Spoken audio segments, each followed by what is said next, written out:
Hello, vinyl community, and another in the series Show Me Your Tickets. Number 2, Peace. Number 2, Mazzy Loves You. Trademark Norman Maslov. Here we go. See if I can get the light on this. Coachella.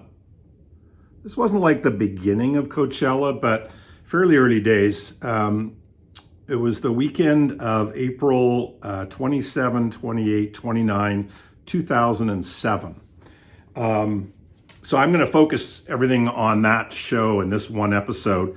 Some of the artists that were there, just listing off some of the artists to remind me of it. So Bjork, Interpol, Jesus and Mary Chain. That was a reunion. You know, Coachella's famous for bands that either had retired or taken a long hiatus. Would get back together again at Coachella, and that'd be like usually their first show or one of their first shows, and it was they're coming out in terms of, you know, we're back, right? So Jesus and Mary Chain was that.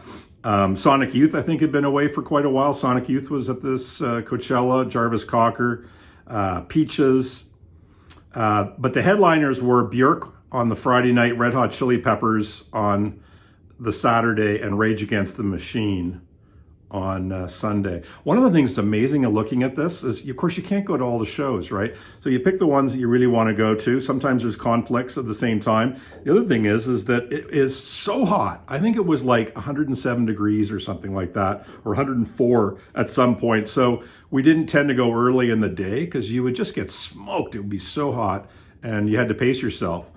But there are a few shows here that I remember really loving. The Bjork show was excellent. I've only seen her once. That was really amazing. Jesus and Mary Chain. So they came out. It was a good show. It was kind of neat.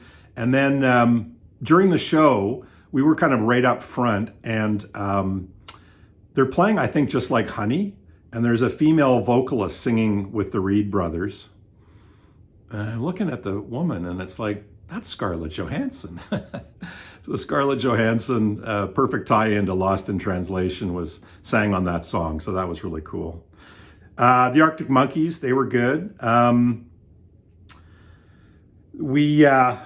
were the other ones? The Good, the Bad, and the Queen, which was a band that Paul Simonon of The Clash formed. I forget, there was another person in that band quite well known, but it was good. It was nice.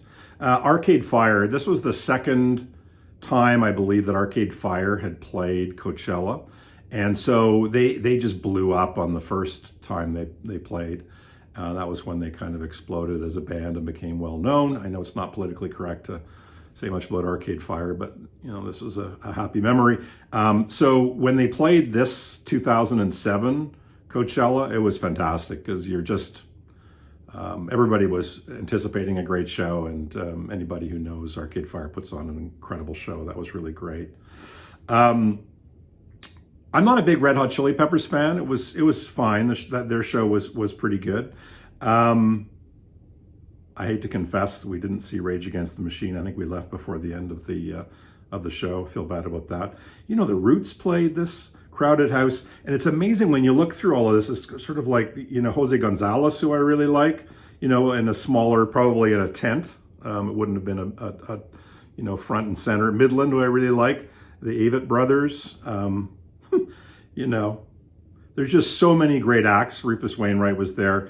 The big discovery, or at least the experience that really caught me by surprise, you'll hear me mention of Richard, who's one of the guys I go see concerts with. Richard and I were just, you know, we had a couple hours to kill. There wasn't anything that was an absolute must go see. And we wandered around the polo grounds, the Empire Field polo grounds, and we wandered into a tent, and it was packed. The crowd was going nuts. The stage was full of people. You couldn't even see the artist, and it was basically a turntablist, I guess, DJ turntablist.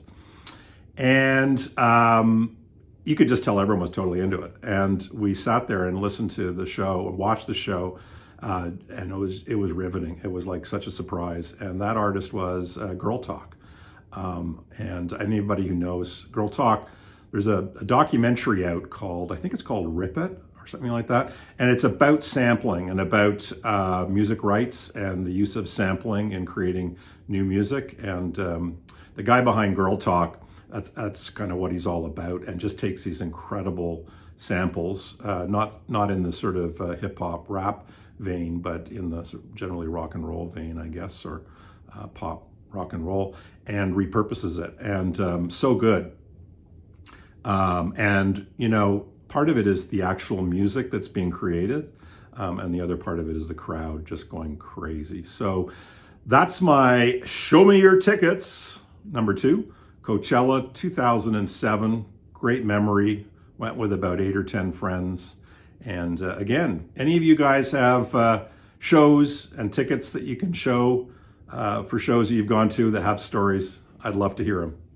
See you later.